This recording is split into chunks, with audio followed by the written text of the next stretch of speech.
takes pleasure in attracting a stellar list of speakers that address today's most relevant issues. The club's place as a refuge for rich discussion and networking has never wavered after 123 seasons. We are dedicated to encouraging debate on the issues that matter to this city, this province, and this country.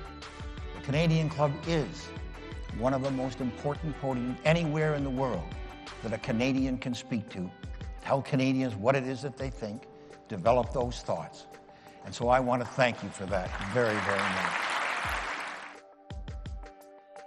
Please join me in thanking our esteemed panelists today. Through our programs and events, including our youth and young leaders programs, our diversity partnerships, our joint events, and our media and social media opportunities, we offer you access to dynamic political, social, and business figures from abroad and right here at home. The platform from which the eloquence of Canada has flowed all of that time, whether it be business, education, politics, sports, arts, and culture. If someone wants to say something to Canadians about this country and about the future of this country, this is the venue you choose.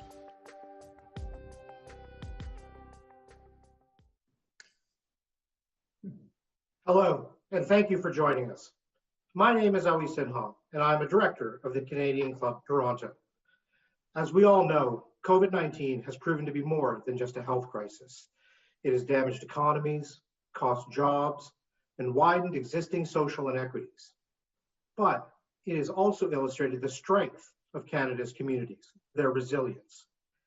Today, we're joined by the Honourable Catherine McKenna for a discussion on smart public infrastructure investments, helping people in neighborhoods most in need, and building sustainable and resilient communities for the low carbon economy of our future. It'll be an exciting discussion, and we know that's why everybody's joined us today.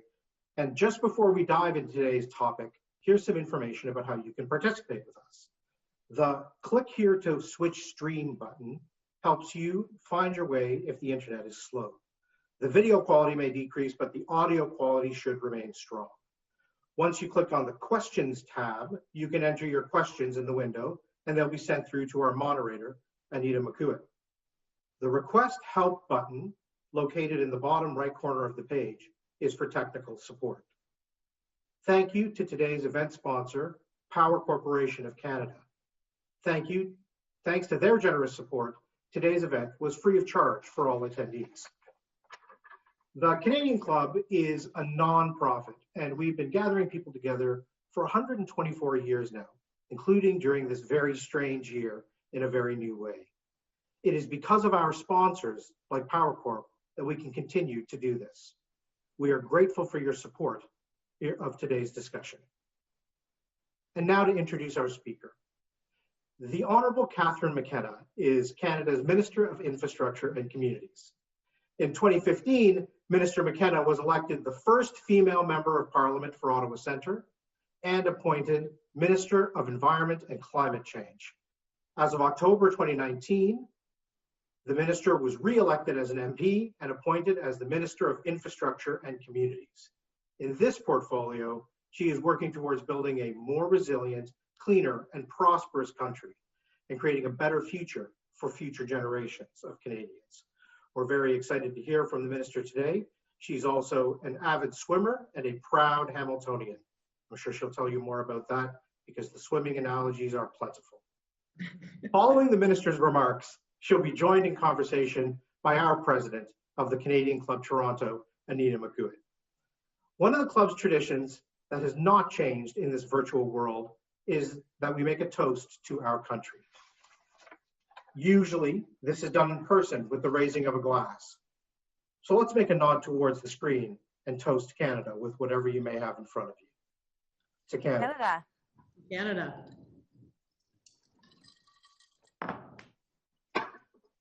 Thank you very much to all of our guests. Thank you to Anita and Minister McKenna. I'll turn the Canadian Club podium over to you. Well, thank you very much, Awi.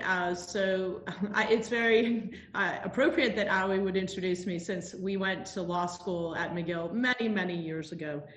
Thank you very much to Anita and to the Canadian Club for having me. I can't imagine a more important time to have discussions about the future of our country. And the Canadian Club has played such an important role for 124 years. There will be some swimming analogies, but also Hamilton will figure in this as well. The Canadian Club started 124 years ago in Hamilton. So I feel that's very appropriate. I want to start by recognizing I'm speaking on the traditional territory of the Algonquin and Anishinaabe peoples. Actually, behind you in my office, you can see an Algonquin canoe that was used in the Ottawa River. When we think about 2020, it really has been a year unlike any other in our lifetimes. There's really no hyperbole in saying this. You think about how it started. It started with a plane crash in Iran where 157, I believe, Canadians were killed. There were wildfires across the west of the United States. Now we're in the worst pandemic in a century and the worst economic downturn since the Great Depression. And I think we all lived through a US election like none other. I think I finally have caught up on my sleep. This year has tested our collective resolve, our community spirit. It's tested governments in Canada at every level to respond quickly to a host of challenges, all in real time. It's tested our health systems, our education systems, our social safety net. I'm here to talk about our government's plan and vision for infrastructure and how we can do this together. In fact, I think it's an optimistic discussion that we can have because I actually, despite everything, I feel optimistic about the future of our country. We need to get out of this economic crisis. We need to get out of this health crisis. And we need to now build for our future, our long-term prosperity with good jobs, but also a cleaner and more resilient future for all Canadians. I'm going to make the case why significant, smart investments in Canada's infrastructure will keep us strong and healthy, whatever 2021 and beyond throws at us. So let's talk about what we've been up to when it comes to our Investing in Canada infrastructure plan. It's a $180 billion plan. We put it in motion when we came to office starting in 2016. It's a historic 10-year plan for investing in all kinds of infrastructure. Sure, that's roads and bridges, but it's also renewable energy, affordable housing, public transit, clean drinking water, better internet everywhere, as well as building climate resiliency. When you factor in that most of our programs require matching funding from other levels of government, including $33 billion that we're investing in partnership with provinces and territories, we're talking about $500 billion in government investments to build Canada up. When the Prime Minister asked me to take on this critically important portfolio a year ago, I set 3 priorities. I only work in 3s. 1, to work collaboratively with all levels of government and with other partners to get projects built quickly, creating jobs and economic growth. 2, to ensure that the money that we invest, taxpayer dollars, is helping us move to a low carbon future that is cleaner, more resilient, and more prosperous.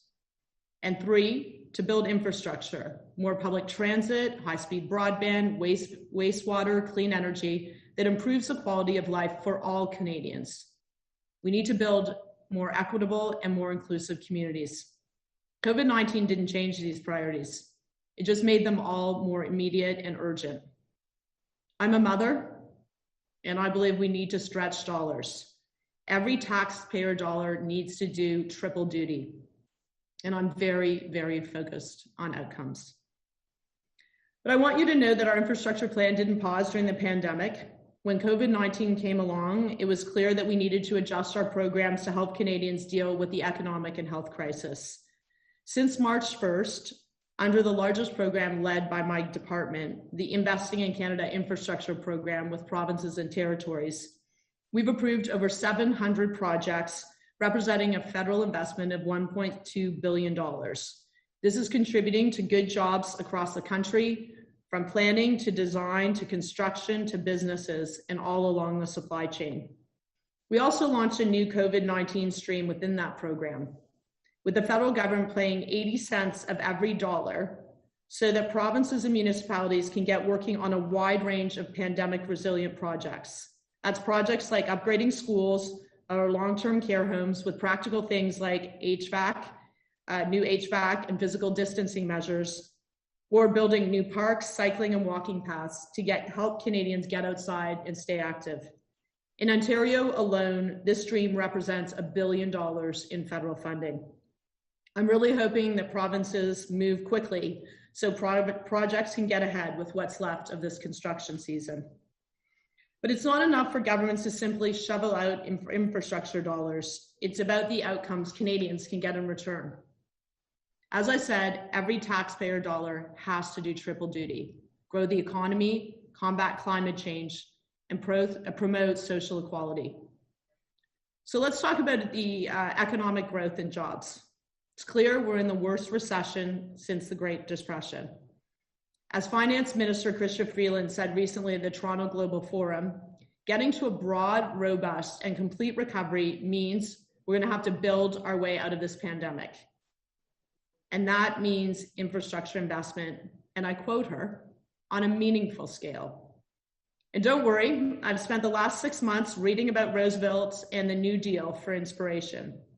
FDR understood that investments in infrastructure were not only needed to help the economy recover from the Great Depression, they were critical to creating jobs across the country, to getting nation-building projects built, and to inspiring hope for a better future. And I think we all need hope right now. And that's really the opportunity of meaningful and targeted investments in infrastructure. In the speech from the throne on September 23rd, we set out our government's direction and goals, including our ambition to create 1 million jobs as we recover from the economic shock of the pandemic. Infrastructure investments are key to that ambition. There's a clear business case. According to the IMF, in terms of jobs, investment in traditional infrastructure, clean water plants, storm sewers, wastewater treatment, bridges, generates between 2 and 8 jobs for every $1 million spent.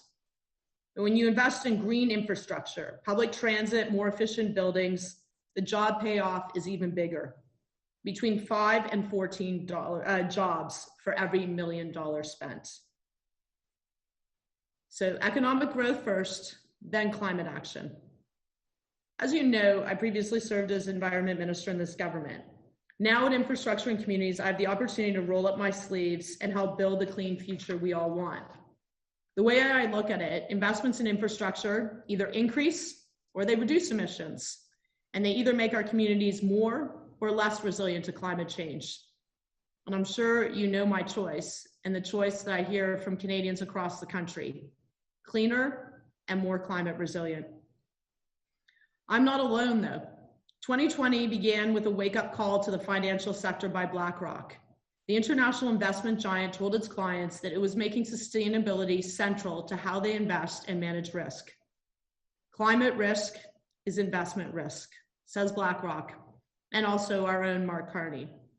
Simply put, sustainable portfolios can produce better long-term risk-adjusted results. And if you don't go in that direction, I think, as Mark Carney also said, you're at risk of going bankrupt. Third, promoting social equality. I got into electoral politics to make a difference, and frankly, the effects of COVID-19 have only highlighted some of the concerns that made me want to seek public office. Vulnerable communities, racialized communities are disproportionately impacted by the infrastructure deficit. Whether it's inadequate access to public transit, affordable housing, or safe community spaces, it's clear that what we invest in and where can have a huge impact in a person's life.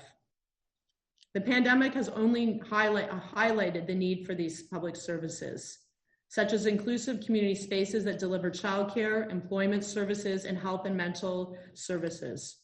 We're also reminded that public transit is critical to get essential workers to their jobs in hospitals, pharmacies, and grocery stores. And I don't need to talk to you about the underinvestment and infrastructure deficit in Indigenous communities. It is simply unconscionable, and we need to make progress. We need to keep investing in infrastructure that improves social equality outcomes by targeting underserved communities.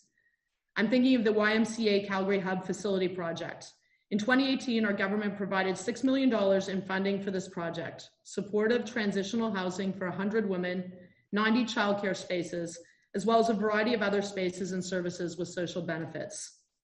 Or the retrofit of Bayvelt High School in the town of Bayvelt, Newfoundland and Labrador. Library, gymnasium, family resource center, daycare, and yes, even a bowling alley.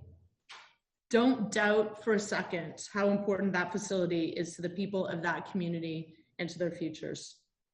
Let me give just one example of how significant, smart, focused investments in infrastructure achieve multiple benefits. Let's talk about transit. If you live in the GTHA, you all know about traffic congestion. I grew up in Hamilton, and it used to take 45 minutes by car to get to Toronto. Some days it can take double that time. That's less time for people to spend with their families, less time being productive at work. It's also more air pollution, and the transportation sector accounts for 30% of Canada's total greenhouse gas emissions. There's a clear case for the historic investments we're making in public transportation, including major subway and LRT projects. Our commitment to get 5,000 zero-emission school and transit buses in circulation over the next 5 years, and better cycling and walking paths to get people around. Every dollar does triple duty. And the really exciting part is that Canada has terrific zero-emission innovators in this field. Companies like New Flyer in Winnipeg, Green Power in Vancouver, Nova Bus in Saint-Eustache, Lion Electric in Saint-Jérôme, Quebec, plus electric bus charging companies like e-Camion here in Ontario. The Canadian Urban Transit Association suggests that the economic benefits of Canada's transit system is $19 billion annually, and it provides hundreds of thousands of jobs. Conversely, traffic congestion in our cities and lack of transportation between smaller communities is costing our economy, $15 billion in lost productivity. And by improving transit networks in Toronto, Vancouver, and Montreal alone, we can reduce emissions by up to 4.2 megatons per year. And investing in public transit particularly benefits women, youth, and members of marginalized communities. If you look at our other investment priorities, whether it's broadband, clean energy, retrofits, affordable housing, childcare, community and recreation centers, clean drinking water, they all have triple benefits. The bottom line is that good infrastructure supports economic and human development. It's key to growing Canada's economy, creating good jobs, fighting climate change and reducing social inequality, and ensuring a better quality of life for all. So here's the deal, to paraphrase Joe Biden. Since first getting elected in 2015, our government has been making historic investments to address the infrastructure deficit across Canada. It's not just a talking point, but there's more to do. I'm going to illustrate with two numbers, 13 billion and 1 billion. $13.3 billion is how much our government has invested in approved public transit projects from November 2015 to December 2019. The other number, $1 billion, was how much the previous government invested in public transit during the previous 4 years. Okay, so that sounds like partisan point scoring, but it's not, it's just numbers. And the real point is that even with all the recent investment, Canada's current infrastructure deficit is estimated to be between $110 billion and $270 billion. So we can't pat ourselves on the back. For the good of our economy, for the good of Canadians, we need to continue investing. So how do we get there? Well, direct public investments are one way, and we've stepped up as a government. But there simply aren't enough taxpayer dollars to meet our infrastructure needs. The good news is that Canadian and international investors, including major Canadian pension funds, are looking for safe long-term opportunities. That's why the Canada Infrastructure Bank is critical to expanding Canada's ambition by bringing in the private sector to partner with the public sector to get more infrastructure built that improves the lives of Canadians. The bank's new growth plan announced on October 1st is another piece of the puzzle. It's a 3-year, $10 billion plan that will create approximately 60,000 jobs while growing our economy, reducing greenhouse gas emissions, and also connecting Canadians. The Canada Infrastructure Bank is leveraging the private sector to get more good infrastructure built. Projects that will deliver more high-speed broadband, investments in renewables and transmission of clean energy, green retrofits for commercial buildings, agriculture investments in areas like irrigation, as well as investments in zero-emission buses and their supporting infrastructure like charging stations. These investments align with our government's priorities in addition to the direct investments we're funding. So we have direct government investments in infrastructure, more than $180 billion over a decade, and we have the Canada Infrastructure Bank drawing in private capital to make public dollars go even further. But we need to draw it all together. How? I'm focused on developing Canada's first ever national infrastructure investment assessment. So that may sound boring, but stay with me. It means using data and evidence to identify Canada's long-term infrastructure deficit, its needs and priorities, and linking our investments with our policy outcomes and ensuring a plan for recovery that creates jobs, competitive advantage, and long-term growth, while building a cleaner, more inclusive future for all Canadians. Assessments of this type are already underway in the UK, Australia, and New Zealand. But the expert panel on sustainable finance that advised me in my formal role, as well as the finance minister, as well as the Advisory Council on Economic Growth, emphasize how important such a national inventory and analysis is to better outcomes. I'm making it my mission to see that we make historic investments done, but we do it right. In conclusion, if anything good has come out of this pandemic, it's a heightened awareness of what it's like to be part of a community and how much community matters. It's critical that we continue to look out for each other, that we count on each other, that we protect each other, and that we work together. I find myself constantly thinking about how infrastructure investments support and strengthen communities across Canada. And we need to attract new investments from everywhere. Businesses want to locate, as do people, where they know infrastructure is modern, clean, and resilient. Canada has an excellent opportunity to be the low carbon economy that people beat a path to. Global investors, people want to immigrate to, but we need to keep on making the smart choices now. Every dollar we invest should do triple duty, creating jobs and economic stability, making communities cleaner and more resilient, and making sure communities are equitable so that every Canadian has a fair shot at success. Together, we need to act now to rethink our approach to infrastructure planning and investment. Our actions and policies will shape both this moment in history and what will come after. This is a huge opportunity for Canada, and if we work together, we will build the Canada we all want. Thank you. Thank you, Minister. Really appreciate your remarks, and we've had a lot of questions coming in already. Viewers, keep them coming. I'll sprinkle them in throughout our conversation. So you are the first cabinet minister we are speaking to since the election result was decided in the US. So before we jump in, what do you think Joe Biden's election means for Canada and Canadians? Well, look, in Canada, I think we're a spectator. The U.S. Americans decide the outcome of their own election. But when you look at the election, the president-elect Joe Biden, he's run not only in climate action, which of course I'm very pleased to see, but also in a $2 trillion infrastructure plan. It's about sustainable infrastructure and clean energy. And I think there's a huge opportunity for Canada. I think that, the Prime Minister's always said it doesn't matter who is president in the United States, we're always going to look after Canada's interests. And I think that's incredibly important. And so as we look at the opportunities for Canada, I think it's really important to make the case that we are partners. So I'll give you an example, and maybe this can, maybe be a metaphor for what we could do together. So I've had many conversations with Governor Whitmer in Michigan. And we're building the Gordie Howe Bridge. That is a huge economic opportunity. It's a trade corridor that's creating good jobs right now, but also is linking our economies in a way that is critically important to both the success of the US and Canada. And I think we always need to remind Americans that we are their largest trading partner.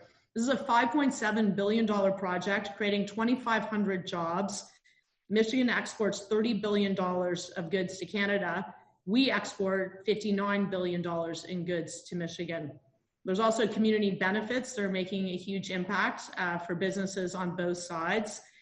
And it's really linking our economies even more closely together. That's just one example. But on the clean infrastructure side, I see many other opportunities. Transmission lines, for example. We are 80% clean electricity. We don't tell that story enough. I don't think people know that we're really a leader in the world. And we should be thinking about transmission lines, not just north, east, west, which we should, because we have provinces that need to get off coal, but also more opportunities north, south. So another example would be the supply chain for vehicles.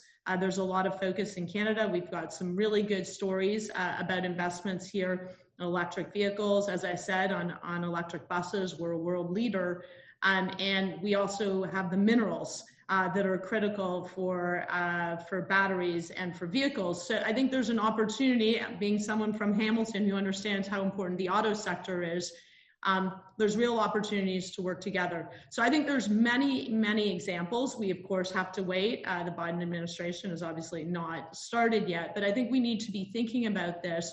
And you look for opportunities with any administration. So I think there some great opportunities, but I think we will also have to make the case that North America is a market. So, I mean, everyone, always wants to think about jobs in their own country and opportunities for their own businesses. But I think that we want to make sure that it isn't just about the US. It's about thinking about about Canada and the US as a North American market.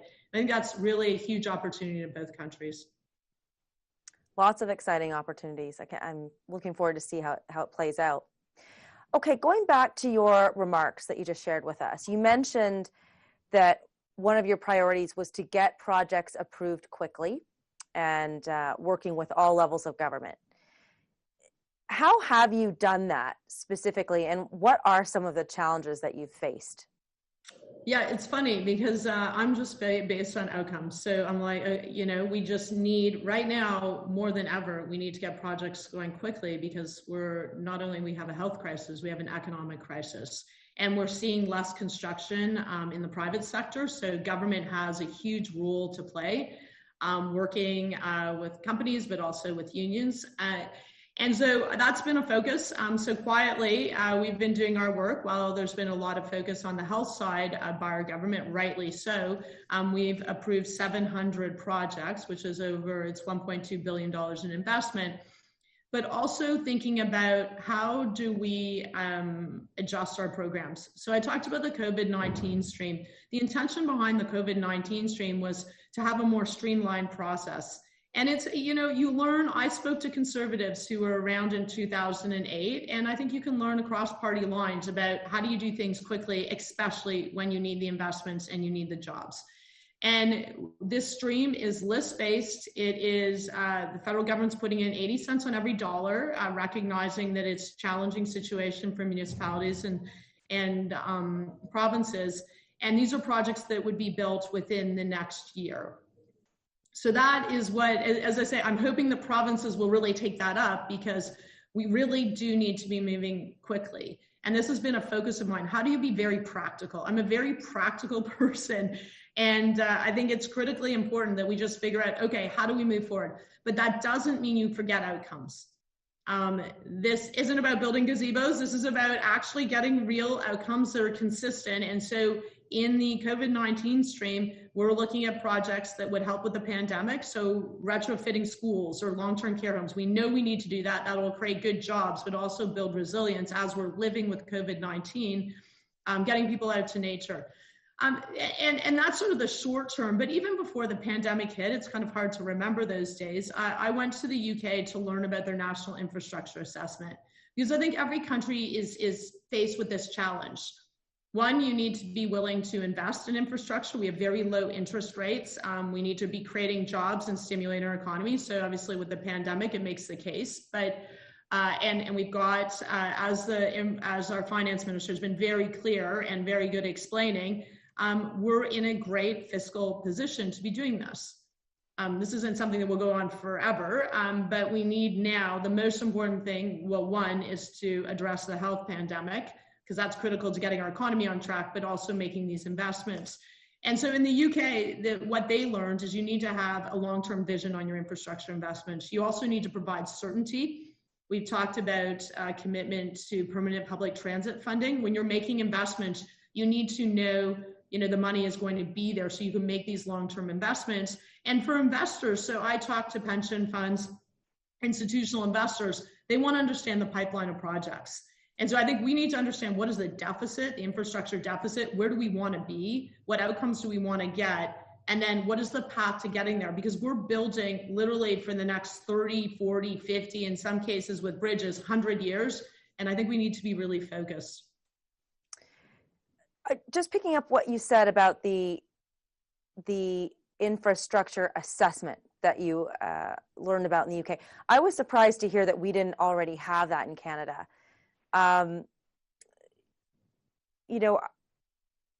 What can you tell us a little bit more what that is and why it's so important? I mean, I was kind of surprised too. I think that, look, our government has made and is making historic investments in infrastructure, and we've identified priority areas. We've identified green infrastructure, public transit, rebuilding community culture and rec centers, and way beyond that, trade corridors, investments in Indigenous communities to address the infrastructure deficit. But those are areas, I think, that you really need to be looking at, okay, what are our big challenges? This is how the UK approached it, but say you take 3 challenges, and I'm not saying this is what it will be, but you could take carbon. We have too much carbon. We're gonna have to figure that out. Climate change is real. So what does that mean? What are the opportunities? What does that mean for clean energy? What does that mean for the built environment and being, building more, retrofitting more buildings and building to net zero? What does that mean across all sectors? You can take connectivity. We just made an announcement yesterday of historic investments in broadband, absolutely critical. So we need to be tackling connectivity and congestion. So if you take 3 C's, and I think those are areas, there are certainly areas that I think many Canadians would agree we need to be focused on, you now need to figure out, how do you get there? What is the investment that is needed, as opposed to what is, right now, what are we going to invest? But if you're going to look long-term, for Canada's economic, growth and for our productivity, but also to benefit all Canadians, what do you need to do to get there? What is the quantum of investments? Who can, who are we looking to invest in these projects? I've talked a bit, and we probably will have an opportunity to talk more about the Canada Infrastructure Bank. And really, what are the pipelines of projects that we need to get there?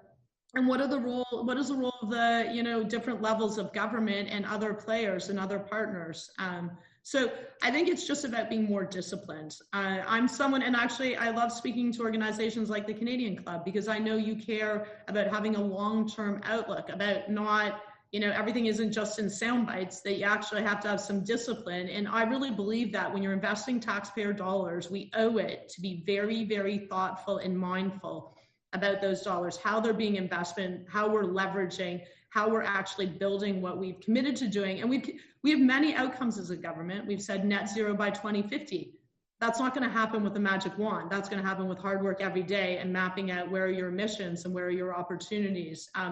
Broadband, 98%, we want to have high-speed internet across the country by 2026. Need to some discipline on that. So I think it's just really about providing discipline and being very clear about what you want and how you're going to get there. So I think this is, in some ways, when I talk to people, I think sometimes eyes glaze over, but I actually think it's actually, may not be super sexy, but it's actually really important to getting multiple outcomes and actually being where we want to be, which I think we have an opportunity. We're very lucky, we're a prosperous country, but to have, the growth, but also the quality of life that we want and Canadians expect. Yeah, we're a big country geographically with a relatively small population, so infrastructure is essential and always a tension point, right? How do you pay for it?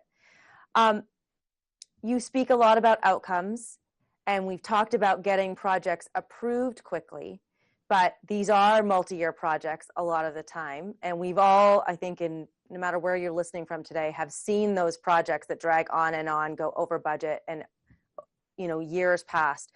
What have you learned about how to keep these projects on track? Well, I mean, I think I'm someone who really believes on time and on budget. And I think that the federal government, often our role is really flowing money to different levels of government. I think there's an opportunity to work more closely, for example, with municipalities. You need to make sure that there's capacity. And so on climate, I'll take one example, that on climate, I don't want the fact that you need to look at climate when you build to be something that delays a project. It shouldn't, but capacity can be an issue. So I think we need to be supporting communities that may not have the capacity to, really delve into where you're going to get the reductions in emission. I don't think it's not necessarily particularly complicated, but it may be new for folks. So I think capacity is something. And I think just every day being really focused and disciplined and just seeing, are the projects on track? And I think that's none of this it's not rocket science. It can be challenging, but I think that, that is something that we owe taxpayers and we owe Canadians. And there are reasons that projects are delayed. We're talking about, in some cases, when you're talking about massive public transit projects, there's a whole range of reasons. It can be, you don't have enough workers. There could be supply chain issues related to COVID-19. But I think it's just, making sure you're always tracking how you're doing, and that the capacity is there locally and supporting communities. And I do hear sometimes that people say, well, these outcomes sound like it's going to be slower. I actually think that if you're going to be spending taxpayer dollars, you better get getting multiple outcomes. And I don't think it has to be slower, but I am looking internally about how our process is, because I don't want, grant applications to be about just filling in, details for the sake of filling in information. It's about, once again, about getting outcomes. So I think that, it's on all of us to make sure, what are we tracking? How do you not duplicate efforts, because we have different levels of government there, and we want to make sure that we aren't duplicating efforts and that we're all working together to deliver for Canadians. And as I said, I cannot emphasize it, and I really believe that it's critically important that the federal government, as we're making these infrastructure investments, we get projects that are shovel-worthy as quickly as possible, because we do need jobs. I've got an audience question somewhat related. So in Ontario, the provincial government has a tool called the MZO to speed up development. Does the federal government have a similar tool at their disposal to fast track projects? Well, so if you take my program, I think it's just important to understand what we do is so the $33 billion that the program that we have, the ISIP program, it's with provinces and territories. So really we are relying on provinces to be working quickly with municipalities, and then we are actually, helping support we're helping invest, but it's really up to those partners. So we are relying on the partners to work quickly. And I think that's critically important. I mean, I think what we don't want to see, though, is moving quickly and you're just saying, well, we're not going to worry about outcomes like the environment because we want to get things done quickly. I think you still need to do the hard work there. But I think there's a lot of lessons learned, and I'm working with my department to look at what are best practices. I think we don't always have to start from scratch. I think there's great practices both in Canada but around the world.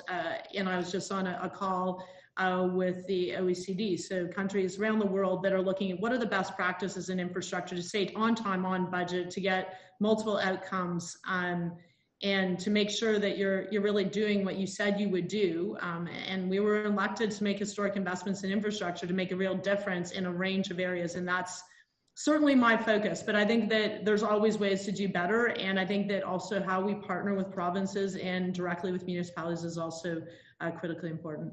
Are there countries that you're aware of that do this really well and where we can adopt some best practices from?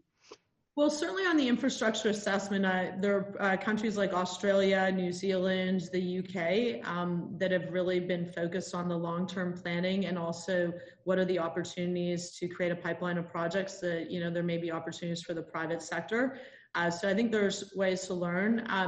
Community benefits, there are, different examples about how you ensure you get community benefits. And people might say, well, what are community benefits? It's basically making sure that when you build a project, that there are opportunities for the local community, local businesses, small and medium-sized businesses in the community where the project's being built, they get an opportunity to be part of the supply chain. That you think about, how do you ensure there are more women or racialized groups that are participating? And I think that's incredibly important. And I think, as I say, I think we don't have to recreate the wheel, but I do think benchmarking and looking at what works in a very practical way. Like I actually believe, and I've talked to construction companies, talked to unions, there's some really great folks out there, and they say, just tell us what you want. Like if you want 5% or 10%, like whatever it is, just actually tell us. Because sometimes I think government is quite abstract, and so people they don't really know what you mean. As I go to climate, the only increase or reduce emissions is binary. So I think actually saying, what is the standard you wanted to? I think it's a more practical way, which will reduce time, but will also ensure that you get outcomes. But I think you need to build this together. You need to be working with the partners to hear from folks about what is ambitious but achievable. I want to go back to Infrastructure Bank that you mentioned earlier in your remarks. So the bank has a new chair, Michael Sabia, a new CEO, Aaron Corey, a new growth plan that's been announced. So the bank was created in 2017, but do you really think it's hitting its stride now? And what do you see as the future for the bank? Yeah, I mean, so it's interesting. So it's called a Canada Infrastructure Bank. It's actually a financing mechanism. So it's actually kind of turning on the head how government, the opportunities to invest in infrastructure. This was something, it was a recommendation that came out of the Economic Advisory Council report to our government. And so it takes a while to set up. And I know there's, that some people have said, well, it's been slow. I think now it is hitting its stride. And I think that Michael Sabia and I, we get along very well. I think it's funny because he's like, Southern Italian, I'm kind of Irish. So sometimes, we have these very frank conversations, but I think that's good. And so I think that you've seen the new growth plan. It's a $10 billion growth plan, but that doesn't mean that it isn't working. The bank isn't working across a range of areas. It's $35 billion. And when people ask me, well, why do you need this? Once again, it's about getting more infrastructure built. When I go to any community or any province, the list that they give me is extremely long.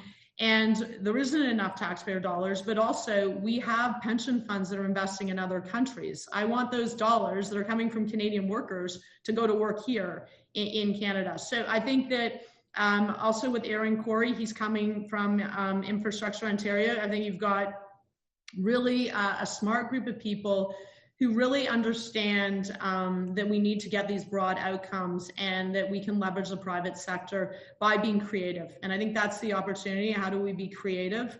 And so I'm excited. The first project that they announced under the new growth plan was with Alberta. It was a major irrigation project. People might not think about that, but that's critically important, not just to farmers and ranchers, but to our ag tech industry and to our exports. So I think there's huge opportunities there, and you're going to see that across the board. Yesterday, I was with the Prime Minister and Minister Monsef and Minister Baines announcing our investments in broadband. The Infrastructure Bank has $2 billion, which is committed to investing to connect at least 750,000 Canadians. So that is just a very important and, in fact, critical outcome. So I think these are the opportunities, and the bank is independent. They make their decisions about what projects to invest in, and I think that we're going to really see it ramping up, and I think that's really great. I think it's really great for Canadians because we're going to get more infrastructure built, so we can stretch taxpayer dollars and achieve the outcomes we want. Let's talk about connectivity and 5G. we saw the announcement about the remote communities, and that's just getting connected at all.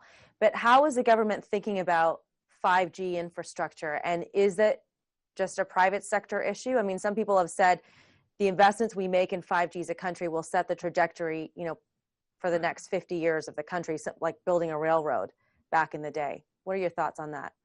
Well, I mean, the good news is that this is Minister Bain's portfolio, but I know he's working really hard. I mean, look, connectivity could not be more important. I say this to folks, it's not just about productivity, although it is about productivity, it is about long-term growth. It's also about, whether people can run their business or homeschool their kids or access healthcare.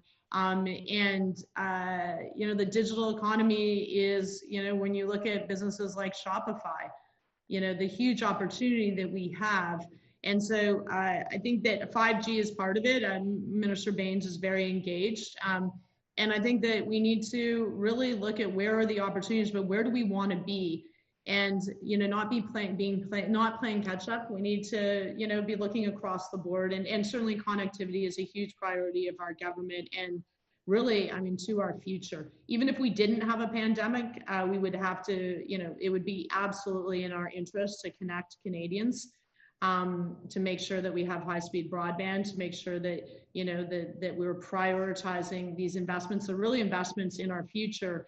And the economy's changed so much. If you look at where the top 10 companies were, even 5 years ago, you might find energy companies at the top, but now you're seeing it's companies that are in the digital economy. So this is really critical to Canada's future. But we have Minister Baines, I know, is working very hard with this. And I think government and the private sector have a role to play. As you think about Canada in 10 years with that infrastructure lens, is there a broad vision that you have for the country, of what you'd like to see Canada looking like 10 years from now? So remember, I only work in threes. I think it goes back to, what do I want to see? I want to see more jobs and really strong economic growth.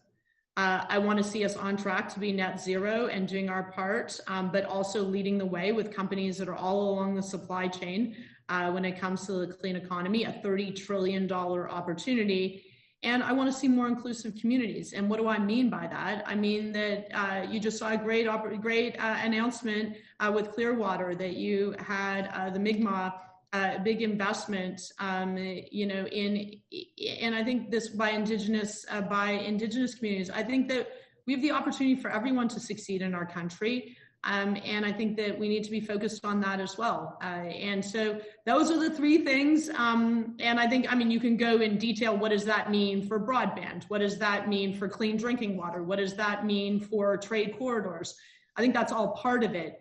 But I think that we really are very fortunate in Canada. And I think that we can aim even higher. I'm an extremely ambitious person, and I'm ambitious for our country. And that's our long-term competitiveness, because we're a small country. I know we've talked about our Minister of Immigration has done a great job making the case for more immigration, which I think is critical as well.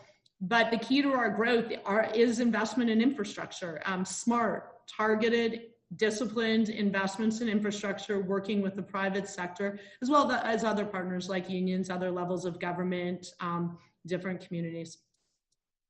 Great, and I just got a really interesting question, somewhat COVID related. So, you clearly working quickly to get projects out the door. However, have you had a chance to revisit those projects, and do you foresee making any changes, given that Canadians may not go back to commuting the way that they were before? So I actually get this question a lot when people say, well, public transit, is that over? No.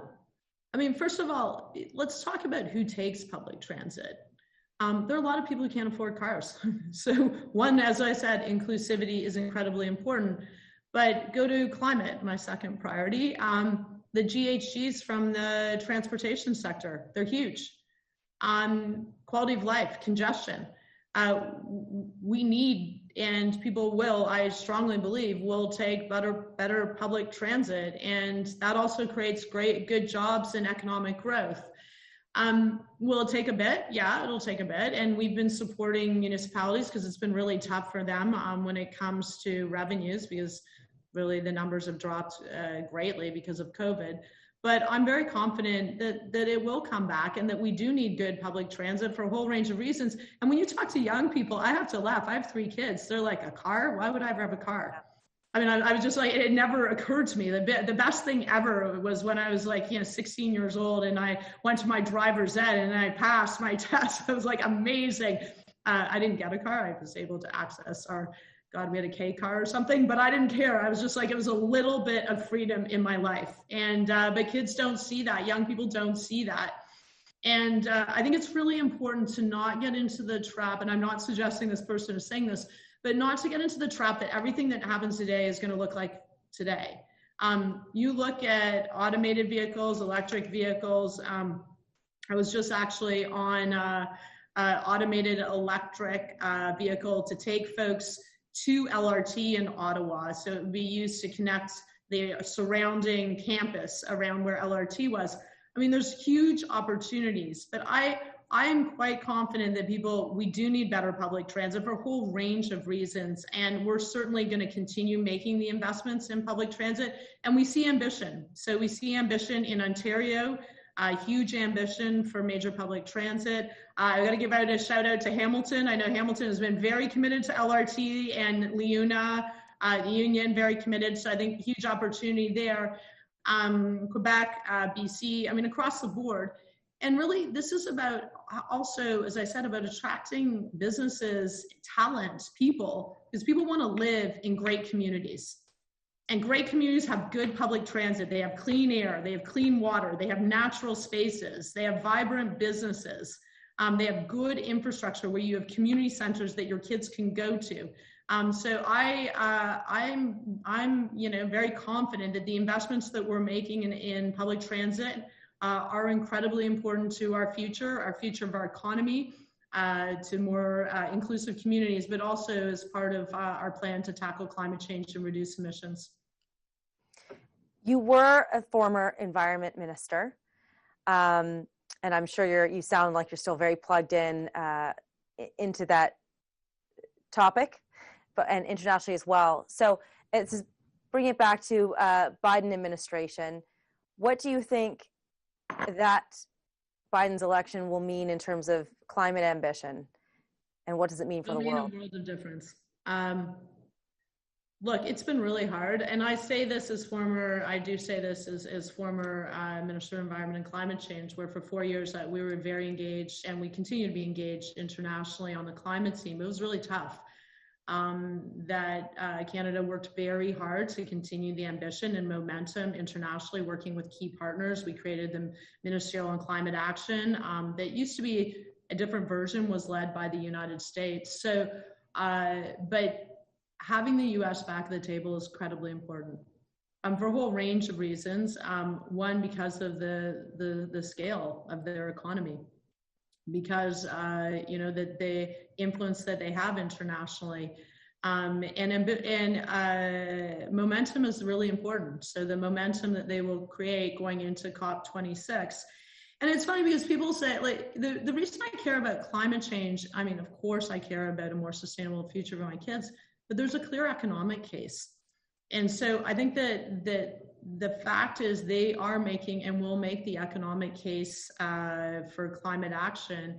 And we need ambition. We need ambition across the world. And I think we have a huge opportunity to build a cleaner future. But having the U.S. at the table, I will say, is incredibly important. We worked very closely. And, I will say, President Trump had a different perspective on this for sure.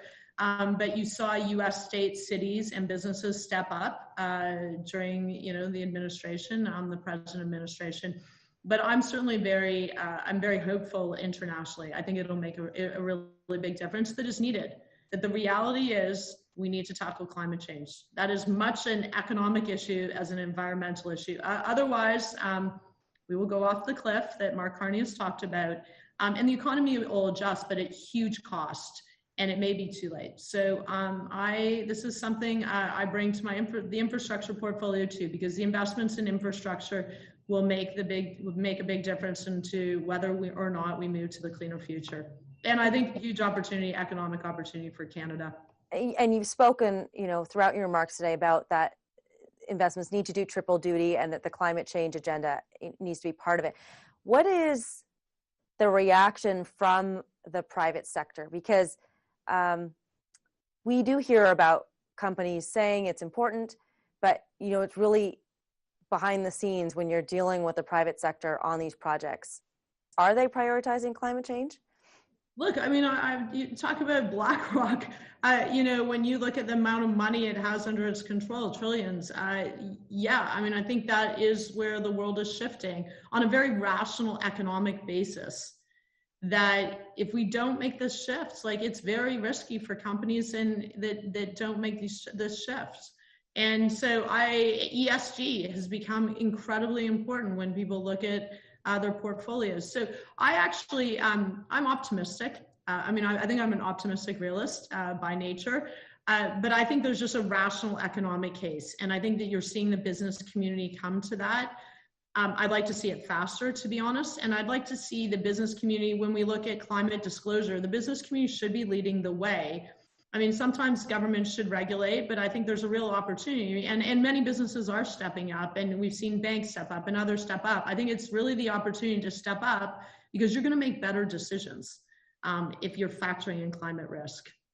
Because otherwise, I mean, you are putting yourself at risk, your shareholders at risk, your very business at risk if you aren't doing that, and you're going to miss out on opportunities. And I could go name so many Canadian companies that I've seen that are, really thinking about how do they provide solutions that not just Canadians need, that the world's going to need. There's a great company out of Carbon Cure out of Dartmouth, Nova Scotia, low carbon concrete. It's really critical that aluminum. There's a partnership, out of Quebec, Alysys, where they're looking at zero carbon aluminum. When you look at the steel, I'm from Hamilton once again, steel, that we can be the country that has the products and the solutions. And those are, yes, clean tech solutions in the way we think of totally new products. But that's also about just throughout, every company needs to be thinking about this as a risk, but also very much as an opportunity. So I feel very optimistic. I mean, obviously there's more to do. And I, certainly have had great conversations with the business community and encourage them, to really step up. Great. Okay. Down to our last question. And it's a bit personal. So we saw Kamala Harris, her historic win.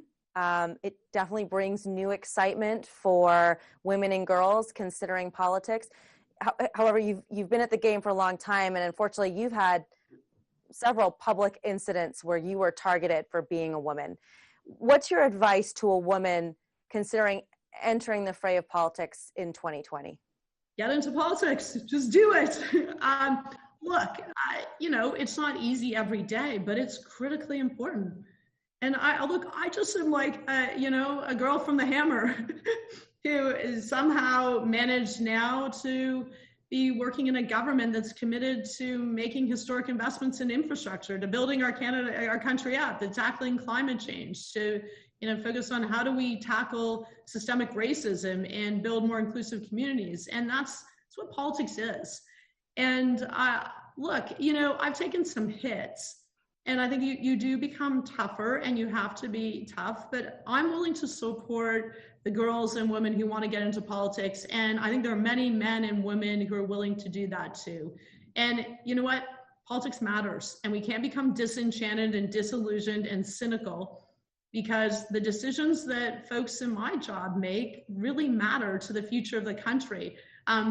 And I just feel really privileged to be in this role. And that's something, it is really important to me, not just to see more girls aspiring to be in politics and women getting into politics, but also a broader cross-section, a population that looks like, we need politicians to look like our country. And I think that's why Kamala Harris is so exciting, because now a whole new group of folks, if you're Black, if you're, if you're South Asian, if you're a girl or woman, you can see yourself in the vice president.